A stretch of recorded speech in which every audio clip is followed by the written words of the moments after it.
Hi, my name is Paul Grogan and welcome to the next in a series of Gaming Rules quick and dirty reviews.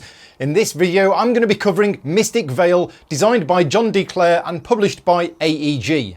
Now this video was voted on as one of the videos that I would review this month by my Patreon supporters, so thanks very much to all of my Patreon supporters for making this video possible. I really enjoy doing these videos, and if you are watching this and enjoy it and enjoy any of the other content that I produce, then please consider supporting the show at patreon.com/gaming rules. Now on with the video. So I'm first of all going to tell you that I really enjoy playing this game, and the reason I'm getting that out of the way at the start is there's a number of things about this game which are things in games that I don't like.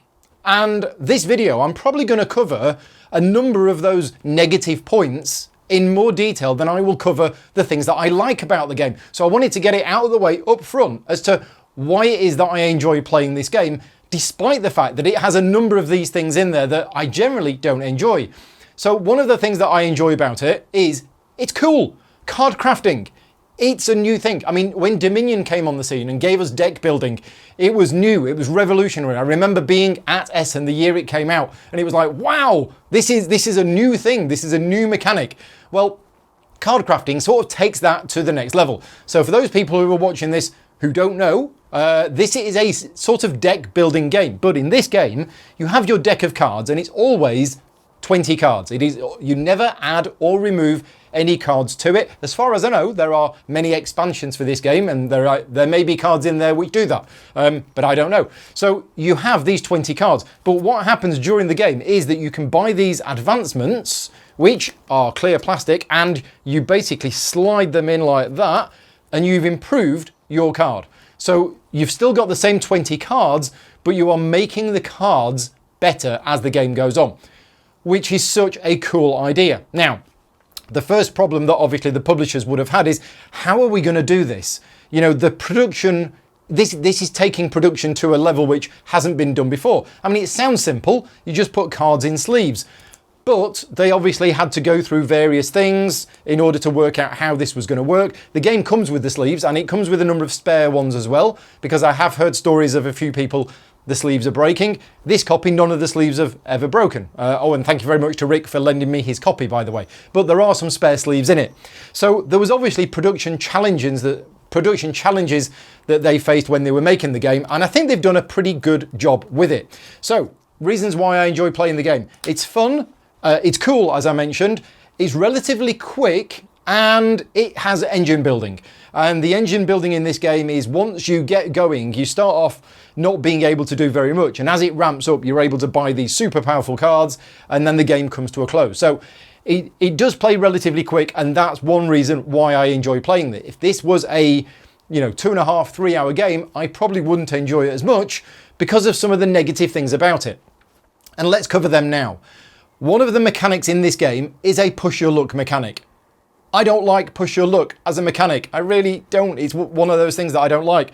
And basically at the start of your turn, when you're in the planting phase, you go through your deck and you can push your luck and add more cards into your field, but then you reveal the next one, and if it's bad, your field spoils and you effectively skip your turn.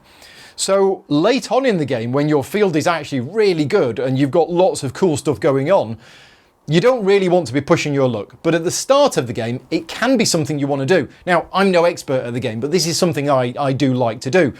If at the start of the game, your initial field is like, well, I've got 2 mana to spend, this isn't very good, I'll push my luck, because you might get 3, and 3 might allow you to buy the card that you want, or even 4. If you do spoil, this is where this little token comes in handy. It's actually quite good, I like this. So it starts off that way up, and if you spoil, you flip it that way up. And that means on a future turn, you have 1 additional mana to spend. So what I like to do at the start of the game, if I do only have 2 mana, I will push on, because if I fail, I flip this token over, I've then got 1 extra mana for next turn, when I'll have 3. So the push your luck mechanic is not something that I enjoy in games, but as I say, that's how I get around it, and as I say, this flipping over is a little bit of compensation. So, other things that I don't like about this game. Well, many deck building games have the mechanic of play all. On your turn, you basically play all of the cards in your hand done on your discard pile. Whether you use them or not, you still play them, and then you draw a new hand of cards. Now, that is a mechanic that's used in lots and lots of deck building games. For me, there's a problem with that being a hardened Eurogamer, in that you might get lucky and you might get those combinations of cards at the same time, but you might not.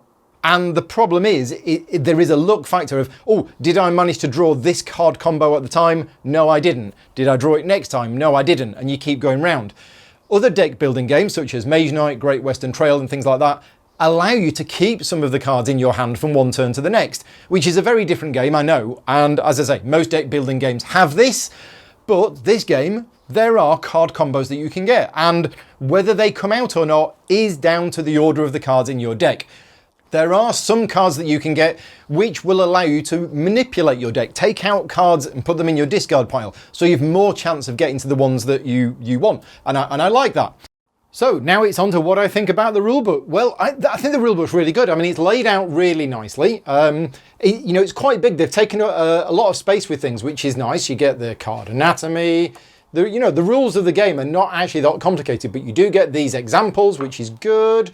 And then what's really nice is that you get at the back, you get a full description of every card in the game with all sorts of, what would have been commonly asked questions that come up about this game when it's being played. So yeah, that's really nice to see. I think it was a very thorough rule book, very clear, no problems with it whatsoever.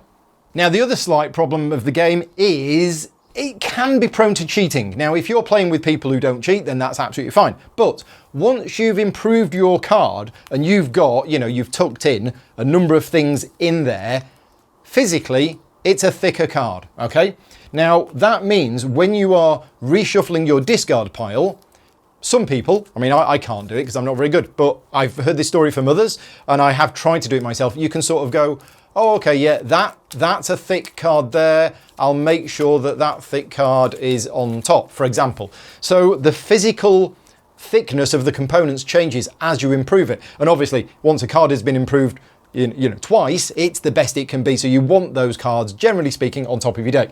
I personally don't think that's a big problem. As I say, when I'm playing it, we're playing for fun anyway. I'm not playing it seriously, so hopefully nobody's doing that. Now, the base game of Mystic Vale, I think, is perfectly suitable as a gateway game or for lighter gamers, but for hardcore gamers, you're probably going to want to get some of the expansion sets, because once you've played a number of games with the base cards, you'll probably get maybe a little bit bored of the same cards coming up and the same combos coming up. Thankfully, AEG released the base game at a good price point, which gave you enough to play the game to see whether it's the kind of game you'd like. And then you can start getting the expansions, which add in all sorts of different extra cards if you want to. Now, one disadvantage I find, it's more of a personal preference. If a game comes with expansions, then I think those expansions should have some indication on the components that it belongs to the expansion. Now, what that means is you can then take out those components if you need to. So for example, I was playing this the other night for the first time with some new people, and I wanted to take out all of the cards from the expansion, so we were just playing with the base game. And I couldn't do that because there was no indications or marks on any of the cards as to which ones were part of the expansion, which ones weren't. It's a very minor little quibble, but it's just one of those pet hates of mine, and it's one of the things that I really like in games, is when, a game does have little icons on it to show you that it's part of an expansion, so that you can remove those cards if you want to. But just a minor little thing. So overall, Mystic Vale.